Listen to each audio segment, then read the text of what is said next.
Hello friends, I am Deepanshi Sharma. Welcome to my YouTube channel genius Deepanshi and I hope you are doing well. और आज हम start करें pattern 10। इस pattern में जो ये आपको बनाना है, इसमें हम आउटर लूप यूज़ करेंगे, नेस्टेड फोर लूप। और नेस्टेड फोर लूप में हम मीनिंग होता है लूप इनसाइड लूप। हम यहाँ पे आउटर लूप यूज़ करेंगे रोज़ को चलाने के लिए, और इनर लूप हम यहाँ पे यूज़ करेंगे कॉलम्स को चलाने के लिए।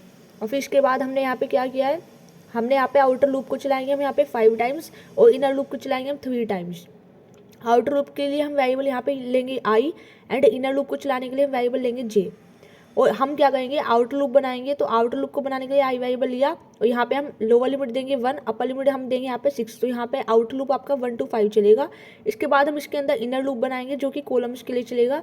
उसमें हम लोअर लिमिट देंगे 1 और अपर लिमिट देंगे 4। तो इससे क्या होगा कि वहाँ पे आपका इनर लूप 1 से 3 चलेगा, क्योंकि इस पैटर्न को बनाने के लिए आप इनर लूप के अंदर फिर प्रिंट स्टेटमेंट में आप प्रिंट कराओगे वाई मतलब जे कोमा आई, मतलब inner loop comma outer loop का वेरिएबल। तो इससे क्या होगा कि अगर इनर लूप आपका 3 टाइम्स चलेगा तो फर्स्ट टाइम वैल्यू रहेगी 1, second time 2 and third time 3। तो जो आपका रो वाइज आप पैटर्न देख रहे हो उसमें क्या प्रिंट हो रहा है, पहली वैल्यू प्रिंट हो रही है आपकी इनर लूप की, और सेकंड वैल्यू आपकी प्रिंट हो रही है आपकी आउटर लूप की। इस तरीके से चल रहा है। तो हम यहाँ पे यूज़ करेंगे प्रिंट स्टेटमेंट के अंदर फॉर्मेट फंक्शन। ये फंक्शन हम क्यों यूज़ करते हैं, स्ट्रिंग को फॉर्मेट करने के लिए। इसका सिंटैक्स होता है डबल कोट्स में कर्ली ब्रेसेस हम देते हैं। अगर हमें 2 वैल्यू को मान लो पास करने, तो हमने यहाँ पे 2 कर्ली ब्रेसेस दिया है। डॉट फॉर्मेट फंक्शन के अंदर हम उन दोनों वैल्यू को पास कर देते हैं। जैसे कि मुझे यहाँ पे जे कोमा आई, तो मेरा मेन लॉजिक यही था कि इनर लूप की वैल्यू पहले प्रिंट होगी और फिर आउटर लूप की। तो इनर वैल्यू अगर आपका 3 टाइम्स चल रहा है तो फर्स्ट टाइम वैल्यू 1 रहेगी, फिर 2, फिर 3 रहेगी। तो यहाँ पे पहली वो जो प्रिंट होगी वो कुछ इस तरीके से होगी। देखो जे की वैल्यू 1 है तो पहले 1 प्रिंट हुआ, आई की वैल्यू क्या है 1 है। फिर जे की वैल्यू 2 होगी बढ़ के, तो फिर 1 के बाद फिर 2 प्रिंट हो जाएगा, और आई की वैल्यू क्या है 1 है तो 1 ही प्रिंट होगी। फिर उसी तरीके से जे की वैल्यू 3 प्रिंट हो गई, और आई की वैल्यू अभी भी क्या है 1 ही है। तो पहली वो आपकी कंप्लीट हो गई।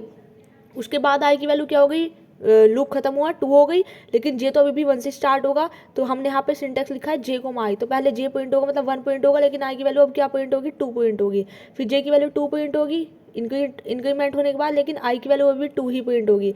तो 1 2 2 2 हो गया। उसके बाद जे की वैल्यू 3 प्रिंट होगी, लेकिन आई की वैल्यू अभी भी क्या है 2 ही है। तो आपकी सेकंड रो कंप्लीट हो गई। तो इस तरीके से आपका जे कोमा आई ये आपका प्रिंट होगा स्टेटमेंट। और जे आपका लूप 3 टाइम्स चल रहा है, आउटर लूप आपका 5 टाइम्स चल रहा है। और प्रिंट फंक्शन जो हमने यूज़ किया है ना लूप के बाहर, ये होता है कर्सर को नेक्स्ट लाइन में लाने के। जब आपकी फर्स्ट रो कंप्लीट हो जाएगी तो कर्सर को नेक्स्ट लाइन में लाने के लिए हम यूज़ करते हैं प्रिंट फंक्शन।